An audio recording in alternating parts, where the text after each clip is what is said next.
In CS5, the lens correction filter has gotten a bit of an overhaul. It now offers the ability to automatically correct for optical lens distortions. Best of all, you can use this new feature in conjunction with the full set of manual controls. Let's take a look at that, and we'll begin as always in our Chapter 3 folder, and let's open the file Lens Correction 01. Now it's important before you apply any kind of distortion correction to an image to duplicate the background layer. We want to keep their background image untouched, so if we ever need to go back to it, it's readily available. So I'm going to duplicate this background layer by pressing Ctrl J on Windows. That would be Command J on a Mac. We've got our layer 1 copy here, and let's go up to the filter menu.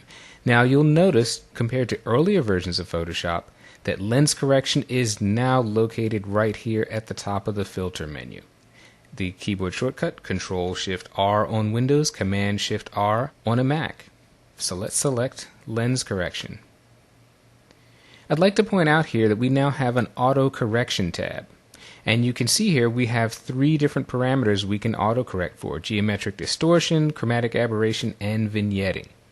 This works with what's called lens profiles. Now your version of Photoshop ships with some default lens profiles, and of course Adobe's not going to be able to provide every single camera lens combination, but they've started off with a pretty good set. Here we have camera make, and you can see they've got all the big players here. You can choose by camera model, and you can simply go down and choose your specific lens. Now the great thing about this lens profile feature is that Photoshop reads the EXIF data from your camera. You can see here this was shot with a Canon 5D, and here's the lens model. Now if this lens model is supported by one of the existing lens profiles, Photoshop will automatically select it for you, as it's done right here.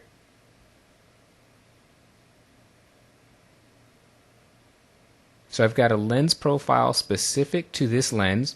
You can also create your own lens profiles. If you go to adobelabs.com, you can download their lens profile creator, and you can make custom profiles for all of your lenses. The first thing I want to talk about here is chromatic aberration. This is going to apply to a large number of images that you shoot in bright lighting conditions. I'm going to zoom in here on the image. That's Control 1 on Windows. That would be Command 1 on a Mac. And I just want to scroll over here to show you what chromatic aberration is. You'll find it where light edges meet very dark edges. And you can see here where we've got these white umbrellas from the restaurant, you can see a little red glow around them. You can also see it along the edge of his shirt. You can see it here along the edge of his shirt, and even here where the bright edge of her face meets the dark edge of her table mate's hair. That's chromatic aberration. In this case, it's red. It can often be cyan or even yellow or blue. Now in the past, this is something you would have to go in and correct by hand. There were chromatic aberration sliders that you could choose, but it always kind of felt like a bit of a guessing game, and to be honest, this always felt to me like something that should be able to be handled automatically by Photoshop. And in CS5, it is. If I simply click the chromatic aberration button, watch what happens. Look at that. We've eliminated the red fringing here alongside his shirt, and a good chunk of it here alongside her face. So for a one-click operation, this is a fantastic time saver. And again, chromatic aberration is going to occur where you have light edges against dark edges. And once you start to look for it, you're going to find it in a number of your images. So this alone is worth the price of admission, and it's what makes lens profile such a huge time saver. Okay, I'm going to hit OK now. And I want to talk about some of the geometric distortion features in lens correction. So we're going to open up a second image here, back in our Chapter 3 folder, and we'll open up Lens Correction 02. Again, we will duplicate the background layer, Control J on Windows, Command J on a Mac, and we'll go back up to Lens Correction. This time we'll use the shortcut, Control Shift R on Windows, Command Shift R on a Mac. Now here again, we're using this same 35mm lens, so our lens profile is selected automatically. And let me just show you what geometric distortion does. If I toggle this off, If you pay close attention to the right and left edges of this house, it appears that they're bowing away a bit from the camera. But if I click on geometric distortion, it corrects that behavior and the image looks as if it was shot on a very flat horizontal plane. Now granted, this wasn't severe distortion, but to be able to correct that with the click of a button is pretty cool. We also have a vignette feature here, and this will counteract vignetting in the lens. Many lenses will be a bit darker in the corners compared to the center, so we can correct that automatically. We've got a preview button down here, so I'm going to toggle that on and off. You can either click in the box or you can use the shortcut P for preview. So I'm going to simply press P, and here's our image before the correction. Here's our image after the correction. Now that's made some pretty good changes here, but we still have a problem. The image wasn't shot completely head-on, and the building is tilting a little bit to the right-hand side. So let's go into the custom panel. Regardless of what you choose for auto correction, you can apply custom corrections on top of those. So we're not going to lose our auto correction settings here. We're simply going to go down to this horizontal perspective slider, and we're just going to correct for a little bit of that, not moving it too far. Just about there looks pretty good. Again, I'm going to toggle the preview off and on, and you can see how the building appears a bit skewed to the left. We can correct that easily, and we'll hit OK. Now let's do some major perspective correction. We're going to call up a third image here, back inside our Chapter 3 folder.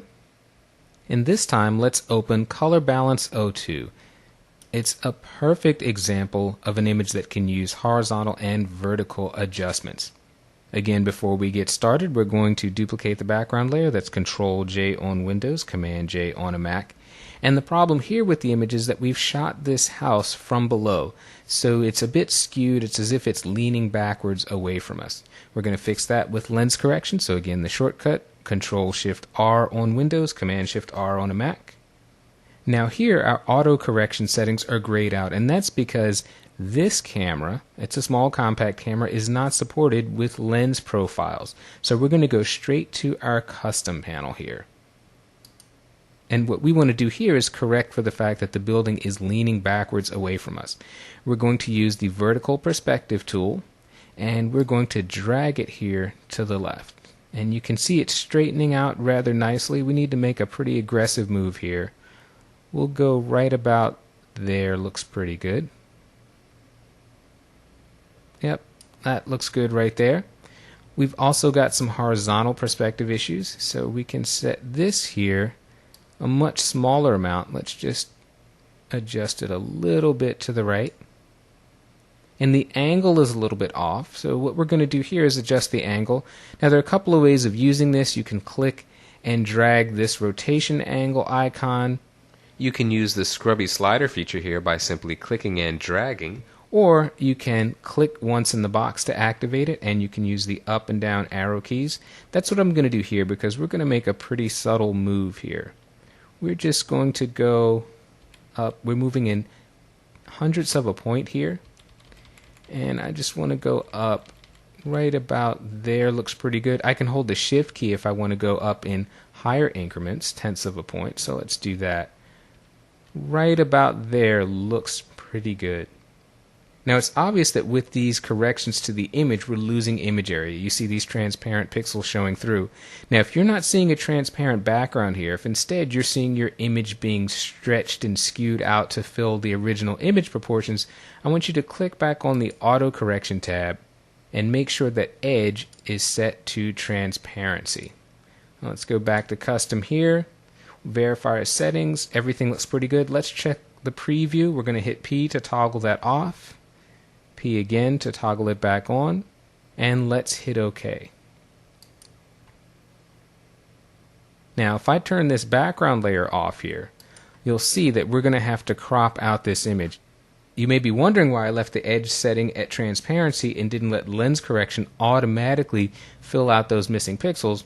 Well, when your goal is a high quality image and you make a major transform like this, lens correction, to be honest, will usually do a fairly poor job of filling in those blank pixels. You'll see a lot of artifacts on screen, the image will look stretched, and it'll be pretty obvious that you have done some skewing to that image.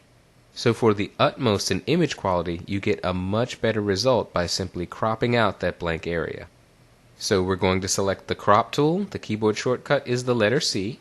And we'll go and simply crop out those unwanted areas. And we'll hit the return key to commit. And let's take one last look at our starting image, which is here, and our final image, which is there. Which is a noticeable improvement.